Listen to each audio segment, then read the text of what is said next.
Hi, everyone. I'm Elaine Quijano. We begin tonight with the ending everyone hoped for. The world watched for nearly 3 weeks as a youth soccer team was trapped inside a flooded cave in Thailand. But now, the last of the 12 boys and their coach are back above ground after being rescued Tuesday. As Anna Werner reports, the rescue could not have happened without a team of skilled divers who risked their lives to save others. The daring rescue mission ended in cheers. The excitement could hardly be contained. We're not sure if this is a miracle, a science, or what, read a Facebook post moments before a medic and 3 Thai Navy SEALs who had cared for the group inside the cave for days were the last to emerge. Almost all of the rescued were flown in helicopters, then driven in ambulances to a Chiang Rai hospital. Officials there reported the first 4 rescued can now stand up and walk, but they can't go far. They're under quarantine because of the risk of infection.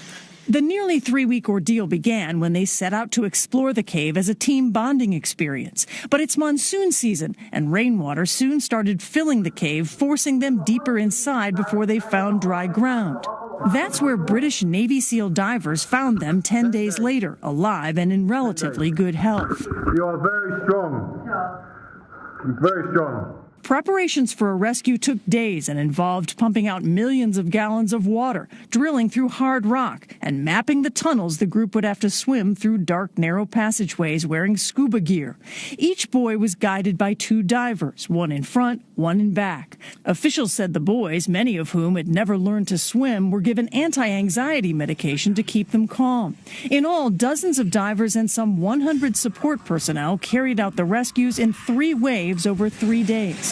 One of the rescuers inside the cave was Ivan Karadzic. When I saw the diver and the kid in the horizon, I still didn't know if it was a casualty or if it was a kid. So I was very scared. It didn't feel good. But when I saw that he was alive and breathing and seemed to be all right, it felt very good. It felt very good. When it was all over, everyone simply wanted to see the boys. I want to hug them first, said another one of the boys' coaches. I want to cheer them on. I want to tell them how worried I've been. Before, I had to check the news whenever I woke up, said a relative of one of the boys. Today, I'm happiest. And last night, as the ambulances came down this street, people were cheering and waving, so excited.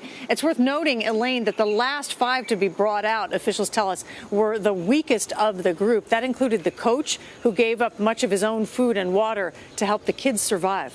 Well, Anna, how did the rescue divers decide which members of the team to take out of the cave first? You know, they haven't specifically explained their rationale, but if you think about it, the strongest come out first. That gives them a chance for a test dive. Those are the most likely to succeed. It also gives the weaker ones more time to build their strength, practice diving. Want to give them some tests in the cavern they were in with the water there, I think, Elaine. Well, we know this was a broad international effort to save these boys. Just how many different countries contributed to the rescue? You know, you can go down the list, right? You've got the U.S., the U.K., you've got China, Australia, Japan, Belgium, Finland. I mean, I think the list goes on and on. It really was a worldwide effort to save these kids. There were 1,000 people working on this, and that number doesn't even include the volunteers. So a lot of people coming together really in one community to make this happen. And how long could these boys remain in quarantine? So the boys are in the hospital for 7 days. We're told that the first group of 4 boys actually has seen their parents now, has been in person in the same room, but the parents had to wear masks still for their protection. The second group of 4, they saw their parents, but that was through a glass wall.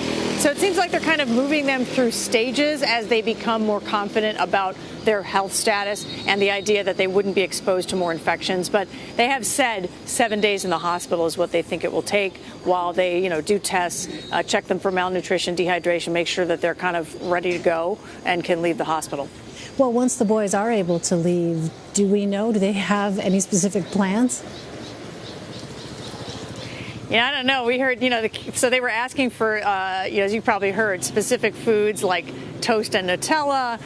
So I think, their first thing is just, we're hungry. A lot of them saying we really want to eat some of our favorite Thai dishes, and they haven't really been allowed to eat spicy food, so I'm sure they're looking forward to that, right? Everybody loves the dishes they eat at home.